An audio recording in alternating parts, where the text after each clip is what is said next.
Hey, I'm Gregory Brown, and this little presentation is on the open source obstacle course and sort of the sort of hurdles that beginner programmers have when they try to contribute to open source, or even actually experienced programmers who've never made a contribution to a free software project, the sort of hurdles that they run through, and obstacles and roadblocks. Um, and it is in response to an article by one of the students from a free online school that I run. Is Brandon Hayes, and his post was about why he still doesn't contribute to open source. Now, I've worked with Brandon through my school quite a bit. He's a bright guy. He's definitely capable of making some interesting contributions, but at the same time, his experience trying to do open source in the wild has caused him to run into really a number of different problems that I think are common for people who haven't done much open source work before. Um, so I have quite a bit of experience as an open source maintainer. I haven't done too much contribution to other people's projects, but I've done some. But what I would like to do is sort of address the different points that he made from a maintainer, open source maintainer's perspective, and also from the perspective of someone who's been working teaching beginner and intermediate programmers for some time now. Um, because I don't know that a year ago that I could have the perspective necessary to speak about this, though. But now that I've sort of been on both sides of the fence, maybe I can help out a little bit here. So the first point that Brendan has is that there's no real way of knowing when you're ready to contribute to open source software. And I guess that might feel strange if you've always worked in environments in which your responsibilities and your capabilities were well defined by that environment. So, I mean, obviously, if you're in an academic environment, you have a predefined set of prerequisites. You go through A, B, C, D, E, all the way to Z, and there's no real other way around it. And to some extent, I imagine this is the case also in workplace environments, even when you get out of the academic field. Where in open source, there's no real centralized authority in any way, shape, or form that can grant you that um, status, so to speak. But on the other hand, it's also just sort of the nature of the way that open source is, in the sense that um, for two reasons. Basically, one is that I don't think that there is a minimum bar for contributing to open source software, especially because the contributions you'd be capable of making are sort of just limited by your current skill set, but that no matter how limited your skills are, there will be some way for you to contribute, whether it's just catching typos in documentation or running examples and, contacting maintainers of projects when they don't seem to work the way that they're supposed to, or when something is unclear, all the way up to, building and running projects yourself. Um, I don't think that there's a reasonable metric at all for determining when someone's ready for open source. I would say you're ready for open source if that's what you want to do with your time. And to the extent that you can meaningfully contribute, it's just based on your motivation and also your skills.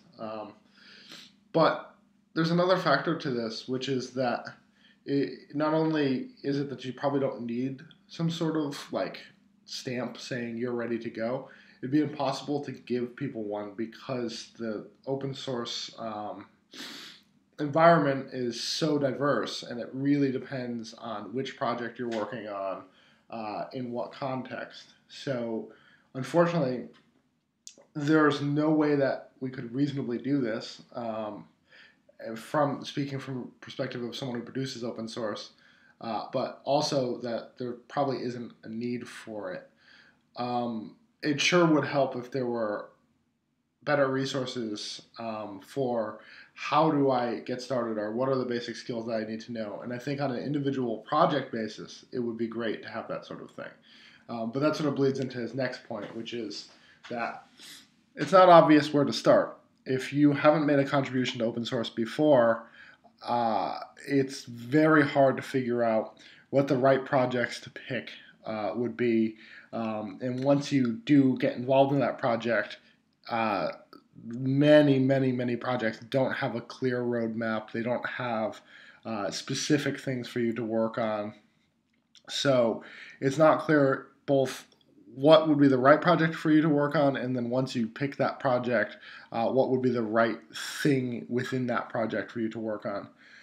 This is something that, again, is a twofold responsibility. One, I think maintainers could certainly do a better job with this, having a clear roadmap. Recently, I've seen some projects marking their tickets as being easy and medium and hard and that sort of thing, or specifically marking tickets as being something that someone who's relatively new to a project could work on. I think that's a really great idea, and I'd love to see it catch on. I've also seen people recommending that you have, some sort of roadmap that sort of outlines where the project needs to go and what things would be safe for people to work on and what things they should avoid based on the maintainers' concerns about the overall project. I think that at the context of an individual project would really help, and it's something that we can certainly do better with. But the other thing that would be nice to have is a place where individual developers could go and see what sort of projects are friendly to people who haven't contributed to open source before, like projects that basically have people who are willing to mentor and sort of guide new contributors through the common conventions that are used in community projects. You would think that every project would be happy to accept basically free work from anyone who would be willing to give it. But we'll talk about that a little bit more, a little bit later in this presentation. But basically, without knowing the maintainer's intentions for why they put code out there under a free software license in the first place, it's really hard to assume that they will actually even welcome contribution, or if they do welcome contributions, whether or not they would be comfortable working with people who haven't contributed before.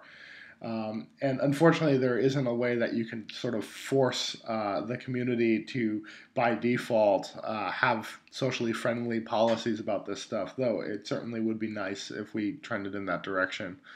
But I guess what I'm saying is that it would be nice to be able to have a place where beginners could go that sort of has things categorized by topic, so that they can use their interests first as a guideline, and then also use the self-selection of these projects to indicate that they are a project that will be friendly to new contributors. And it could even be possible that such a website would have certain requirements on the projects that it hosted, or advertised for, requiring them to have certain kinds of documentation and policies and that sort of stuff. It might be nice to have something like that, for sure.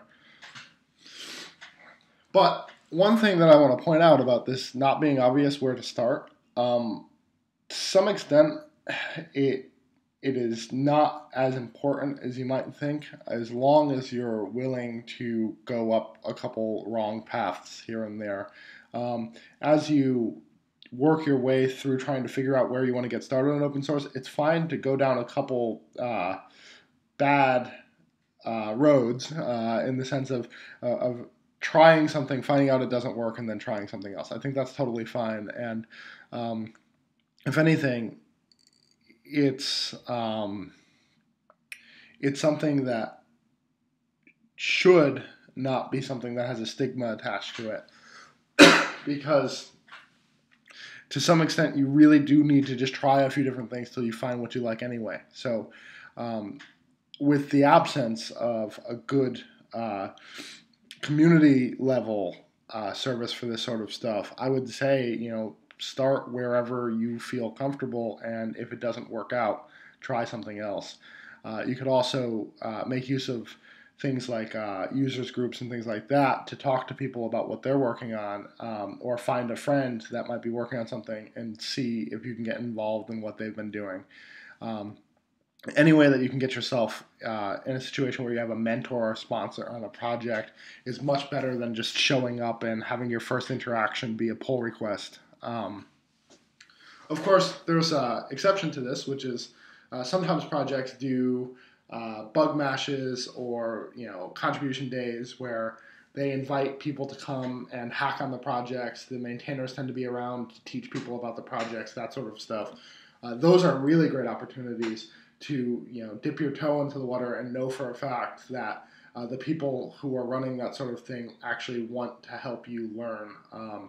That's a very different environment from just showing up on a random project on GitHub and hoping that the maintainer is actually going to be nice to you.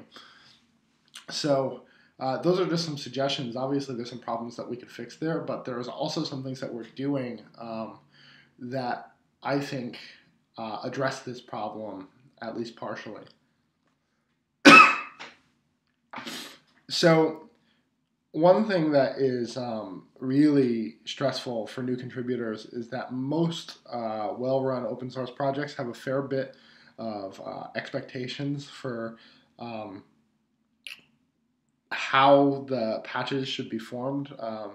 Now, this typically comes in the form of either guidelines or conventions that the project follows, and the idea is that a lot of times patches simply won't be merged until the code matches those guidelines. Now, Brandon says that this makes his life as a new contributor a whole lot harder, and I agree that it certainly does. If you've mainly been working within your own company or on your own and you get into open source, you may find out that there's a whole lot of seemingly arbitrary things that maintainers will want you to do that you've never had to think about because they are sort of more abstract, or the benefits of them are more abstract. Things like certain kinds of code formatting, or the way that you document things, or using a particular testing framework, or whatever it is. These are choices that if you're working in isolation, you may not have to think too carefully about. But with any reasonably popular open source project, there's a whole lot of thought that goes into those things. Now, I can tell you the reason why this is the case is because, from a maintainer's perspective, every new patch or contribution is a new risk or liability to them. And basically, once your patch is accepted, the maintainer is committing to maintaining your work, whether or not you're around. So the idea that they want your code to be up to standards that they feel they can work with is not too crazy. I mean, if you think about, for example, one of the projects that I worked quite a bit on, which is Prawn, PDF generation library, we had code from over 50 people in Prawn. And over the lifetime of the project, we've had five or so core contributors. The vast majority of people gave one or two patches and then left. And it became our responsibility to take care of their code. So there's many other people who attempted to patch but never did follow the conventions of the project, and those patches did get lost.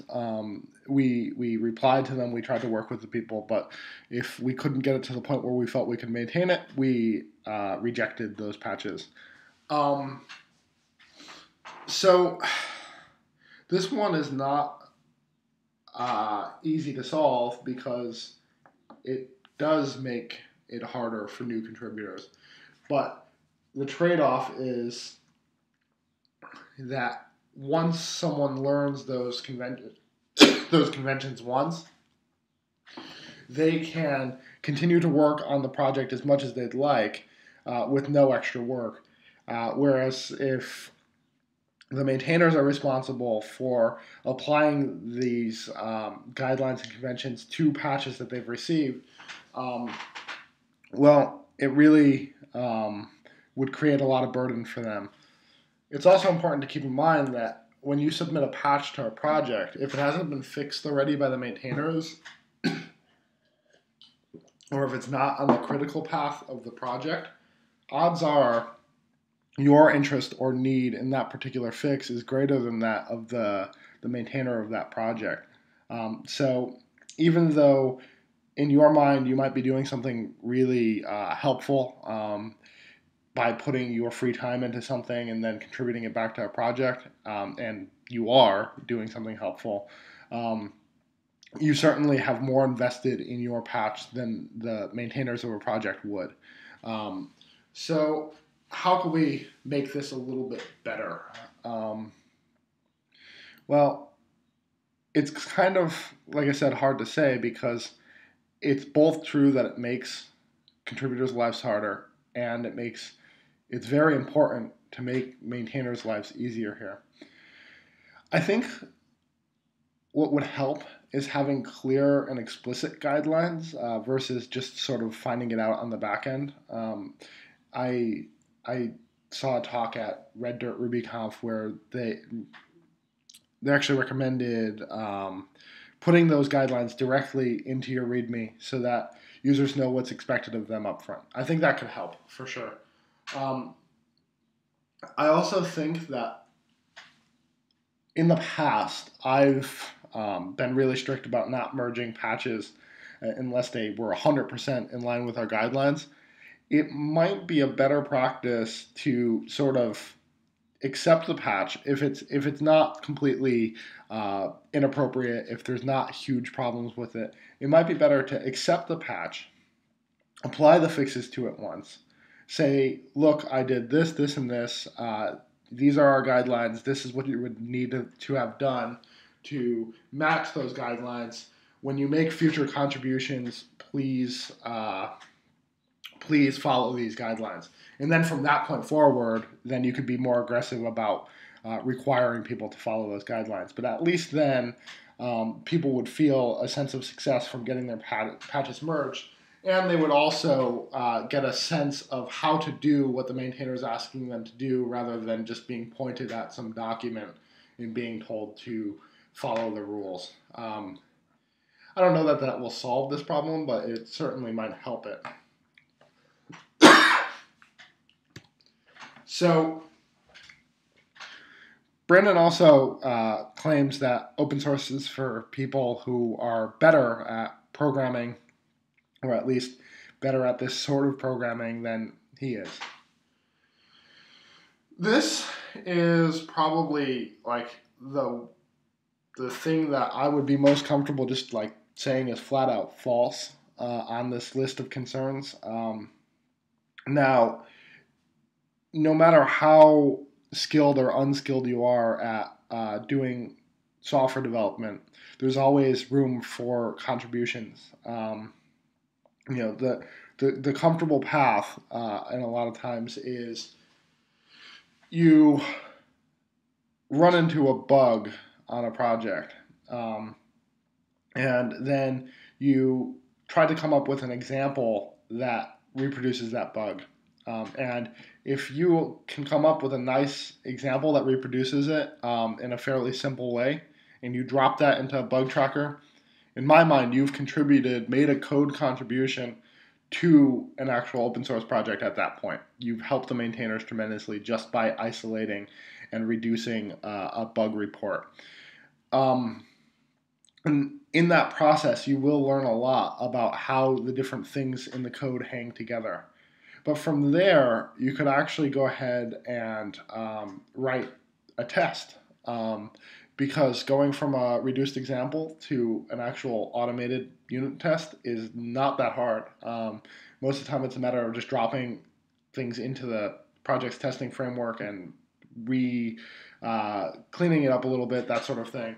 And then having a failing test that demonstrates what's wrong is an even bigger help, because now provided the maintainers with a tool that they can use to, one, clearly evaluate whether or not what you're looking at really is a defect, and also, two, it makes it so that when they want to go and fix it, that they've already got a test for themselves, and it would be easy for them to go from there, as compared to just going from just a verbal description of the problem. But once you've gotten that far, presumably you've gotten the tests to run and go green in your local environment. You've added a test that goes red. Well, there's nothing wrong with going and playing around trying to fix the problem, find and fix the problem. This will teach you an awful lot about the code base, and it also might lead you to the point where you actually fix a bug. And if you get to that point, you could submit a pull request for your fix, and whether it gets accepted or not doesn't matter that much, because a lot of times what will happen is you'll fix it in a way that makes sense for that individual problem, but the maintainer will come and realize that there's a more general or more appropriate way to fix it with the scope of the whole project in mind. But at least your fix would probably help them find the source of the problem. This path is a really nice, natural way to get into the point where you're getting involved in a project. Now, say you don't have any bugs that you've run into, you could always go and look to see if there are bugs that sound easy enough to reproduce in the project's bug tracker, and apply this process to it at whatever level you feel comfortable. Similarly, you could apply the same thing to building out a feature. At first, you could just put in a feature request, but provide a nice example of how you would like that feature to work. So, either basically creating a mock interface that looks like what you would want it to look like, and mock inputs and outputs that would sort of describe how you would interact with this imaginary feature if it did exist. Again, from there, you can work your way to writing a test, which you could then pass along to sort of clearly define what you wanted the maintainers to build. And then once you've got that far, you could try your hand at building out the feature yourself. Now keep in mind, if you don't get your patch accepted or your idea accepted, that's okay, because you're going to learn about the project, and you're going to learn about programming in general in the process of this. And if you get to the point where you've actually fixed a bug or added a feature to a project, well, even if it doesn't end up getting pulled upstream, you can use it yourself in the meantime, and maybe eventually the issue would get revisited and your suggestions would be reconsidered at that time. So there's really no loss. And I guess just based on your comfort level, you pick easier or harder things. There's a lot of things in which no matter how basic your understanding of software development is, you would be able to help out. It's just a matter of finding the right projects and the right kind of people to work with. So getting back to this point about how failing shouldn't be considered a bad outcome in trying to contribute to open source projects. Now, Brandon says this makes him feel stupid, and to some extent, that is going to be an emotional response that you have no matter what. I think that no one likes to feel like they didn't accomplish what they wanted to accomplish. But I think that that's sort of a natural tension that will just happen whether or not it actually means anything bad about you. Fortunately, this is something that I've been guilty of for sure. maintainers often don't do a particularly good job of showing appreciation for the effort that someone who is new to a project put in to learn and work on their project. Um, so a lot of times this will result in a pull request being closed with no commentary or with a very basic minimal rebuffing sort of comment. Um, and this is just a bad antisocial behavior of maintainers. Uh, I don't think that in most cases it's intentional, in the sense that I don't think that it's done with intent to hurt or harm or make a contributor feel stupid, but it is certainly something that's done because people feel busy or that they've got more important things to tend to. And I think that the bottom line is that if you don't want people who aren't very comfortable already with working on open source contributing to your project, um, it's probably best to make that clearer up front rather than on the back end. So I guess what I'm saying is you should make it clear, don't bother submitting feature requests or pull requests to this project unless you really, really know what you're doing. Now, that would make you sound like a jerk up front, but that might be better than someone putting a lot of time and effort and energy just to be told that they suck. And I think that, again, this is something that's almost wholly a responsibility of the maintainers to improve the way that they treat people and act towards people in these sort of situations. But on the other hand, there's also this perception that feedback from a maintainer that isn't immediate praise is somehow a sign of failure. But in the practice of producing open source software, it is very, very common for people to go through an extensive vetting process um, just to see if they're a good match for the project. And it's also very common for, even among core developers on a project, to do extensive code reviews in which people may discuss a given patch for a long time before they decide to merge it, if they decide to merge it at all. This can very easily be confused with someone just trying to push you away if you're not comfortable in that sort of environment or if you're not used to that sort of environment. But in a sense, if you're getting a response from a maintainer that is anything more than, oh, it sucks, go away, or no, I don't want to do that, then the time that they're putting in actually shows you that they care about your contribution. It's important to keep in mind that most maintainers of open source projects are deeply invested in those projects so that they really, really want to make decisions that are in the best interest of that project. And it tends to come across as a defensiveness or a feeling of being dismissive towards new contributions. But it's actually a sign of care and consideration when a maintainer is willing to argue with you or discuss why your particular patch shouldn't be included into their project. It's very, very, very hard for a user of a project, even someone who is a very active user of a project, to understand and come to terms with the vision that the maintainer might have for that project.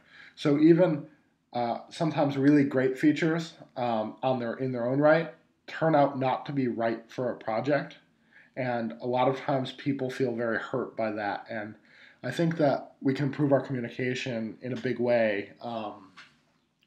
But at the same time, I think that that's going to be the case with well-crafted open source software. I mean, to some extent, for a project to have definition and cohesiveness, many, many, many features and contributions need to be rejected. And that doesn't make you stupid. That just means that you've learned a bit more about what sort of contributions are welcome to a project and what aren't. I think part of this could be solved by new contributors actually interacting a little bit more with maintainers before they do a full-on contribution to a project. So they might want to just do like a short mailing list post, or send an email to the maintainer if there's no other way to contact them, or contact them over IRC if that's possible, and say, hey, I've got this problem. I was thinking of solving it by adding feature X. This is how I think that I would build it. Is that something that you think would be useful for your project? And if you do that, at the very least, you can learn about what the potential problems with your contribution might be before you invest a whole lot of time in it. And you may end up feeling much less emotionally invested in that decision if you talk about it a bit up front versus putting a whole lot of effort into making something good and then having it just thrown out. So the next one is that Brendan said that there's no time, and he said it's really, he thinks that it takes him a lot longer to write code than an experienced developer. That may be true if you're talking about writing the same equivalent code.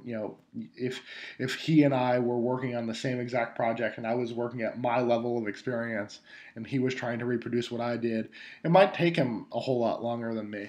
But again, choosing the right scope, choosing the right sort of problems to work on could make it so that he would be just as efficient as I would be, or any programmer for that matter. You just have to pick the right things to work on. He points out that the problem of not having enough time is something that is exasperated by all of these other issues that we talked about. And that's certainly the case. I think that right now the barrier to entry for open source contributions and the amount of effort and time that needs to be put into it is way too much. Way, way, way, way too much. I think that we need to do a much better job as a community of free software maintainers at making the barrier to entry for making contributions to our projects a whole lot lower, because we are losing a lot of good people by making them jump through so many hoops and run our obstacle course, whether we intend to or not. But again, on the other hand, one of the things that you need to keep in mind as a new contributor to open source is that if you have this misconception that the majority of people who maintain open source is because they have a tremendous amount of free time and this is their hobby, and they're just doing it for the fun of it, then you are badly, badly, badly misguided. Maintainers of open source projects are almost certainly, in almost all cases, as busy or busier than you are. And the work that you can create for them by adding a new feature or a bug fix or something like that can very frequently exceed the amount of time that it's going to save them to do the work themselves, especially as a new contributor.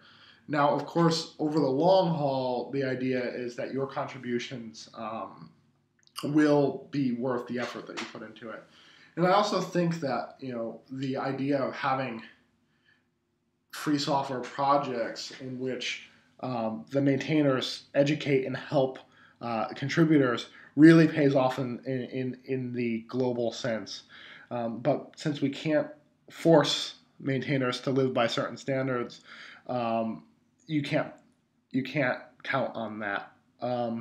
So I guess the point that I'm trying to make is that when I was working on Prawn, and at the height of its activity, every morning, in addition to all my other responsibilities, my consulting work, my actual work on the project, every morning I would have 1 to 2 hours worth of emails about Prawn that I would have to answer to help people.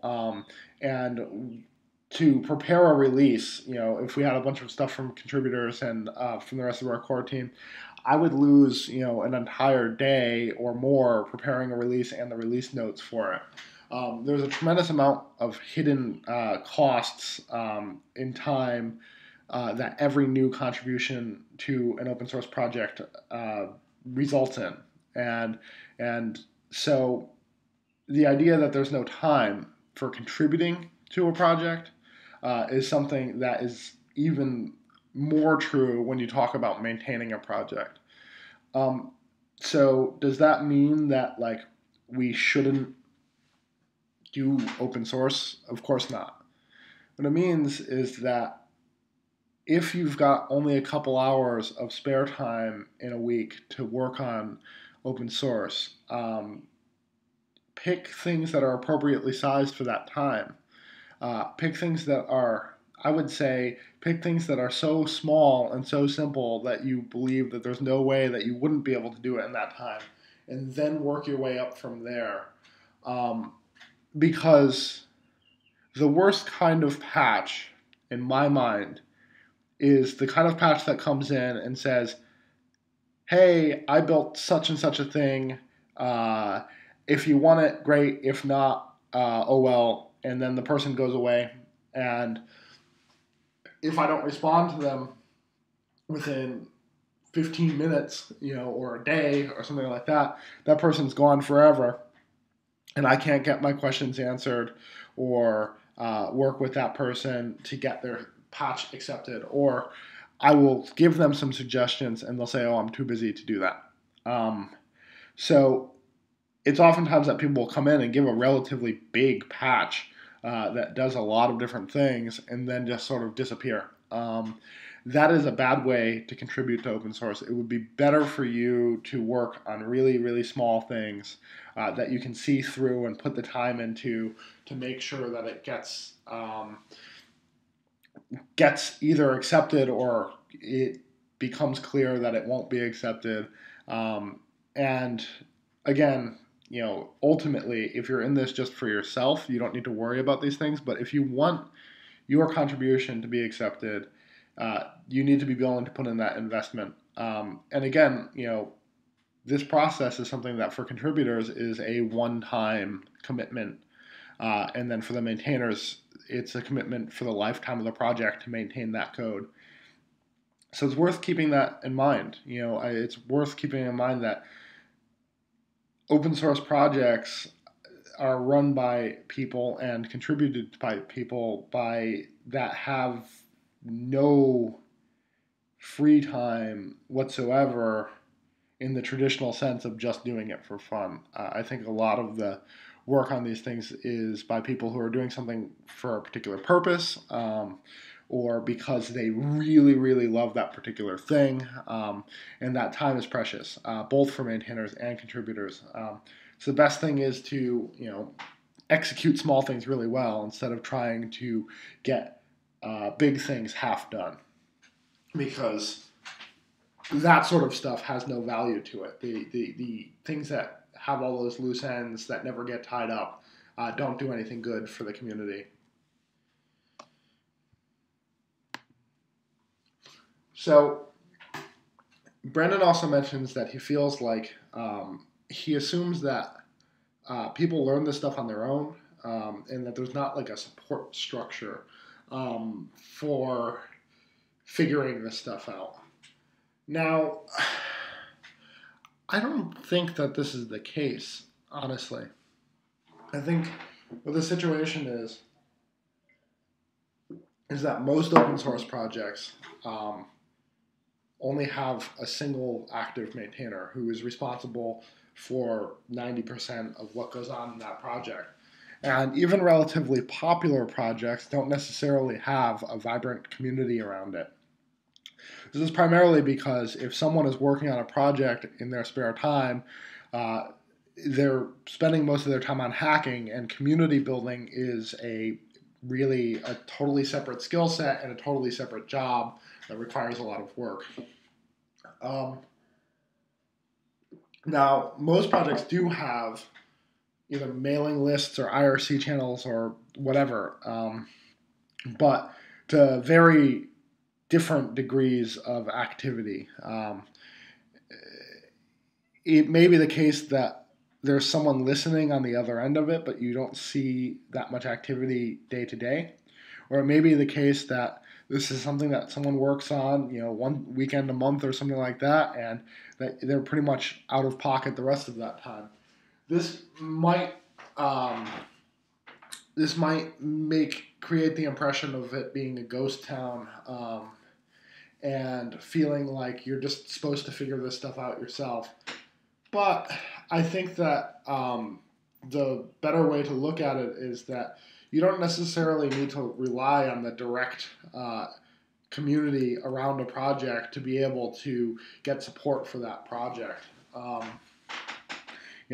Users groups or online communities, such as the online school that I'm running, they are pretty welcoming to people who want to hack on different projects. Um, so I think that as long as you're working on something interesting, you can always find someone to help you out with it, even if they're not necessarily affiliated with that project. So if you're working on a project that has the kind of maintainer that will accept patches if they're well formed and well set up and good to go and all that stuff, but it isn't really going to hold your hand, you can certainly reach out to a friend or a colleague at either your work or at a users group or in some of these online communities centered on learning to help you through that process. And it doesn't need to be lonely. I think that like the idea that you're expected to learn this stuff on your own is like patently false. Most of the people that I admire and respect in the free software community have learned by publicly screwing up again and again and again, or by discussing these issues out in the open and learning as they go. So the idea that you're supposed to just sort of study in private until you reach the point where you've somehow arrived is a surefire way to fail.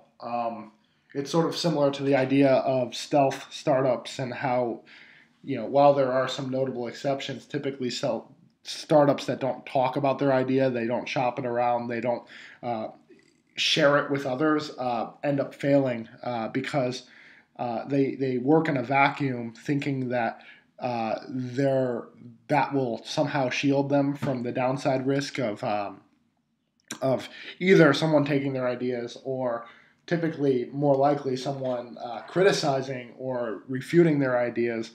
You learn very slowly when you put that isolation into place. So it doesn't have to be lonely, and it shouldn't be. If you feel like you're figuring all of this out on your own, odds are that you just haven't put yourself in touch with a support network that will actually be willing and happy to help you, or that you're not making good enough use of the resources that you do have available. Another possibility, of course, is that you're working on a project that's just not maintained or not very well supported. And if your primary goal is not to solve a particular problem, but to get involved in open source, you as a contributor have the choice of shopping around. You can choose a project that's well suited to your needs in terms of both something that's relevant to you and also something that has a supportive community. The differences between project to project in terms of their level of support and their willingness to work with developers can be huge. It can be tremendous. And it's certainly worth looking around at how various different open source projects work before you decide to pour your heart into one and maybe come up empty-handed. But there's no reason why you need to feel like you need to do it on your own. There's no reason that you need to feel like you need to be lonely. And if you have that feeling, you're definitely doing it wrong. I think, once again, something we should do a better job of communicating about, something that we should be doing a better job of advocating. But this is a misconception that is primarily the responsibility of new contributors for them to overcome themselves through doing the things that I had suggested here and maybe some other things as well. So what's the real problem here? What's the core disconnect that causes someone who would, and I know this from seeing Brandon's potential through Ruby Mendicant University, who would be a good contributor to open source. What causes him to feel like he can't? Well, I mean, I think part of it is that he came into this stuff sort of expecting that it was going to be this sort of community of people helping people out and supporting one another, and that if you did your part, that people would appreciate it and that they would be willing to teach you and make you so that you can learn as you go. And what he ended up feeling like, and he actually said this, is that it was actually, like a Shark Tank, where you're dealing with these maintainers that are either ignoring you or tearing you apart or whatever. That basically it's a competitive environment where you just don't have a feeling that you can survive unless you're really, really strong-willed and I guess, willing to put up with that sort of dangerous environment. I don't think that that's true. I don't think either of those things are true. What I think is that open source is an ecosystem, right?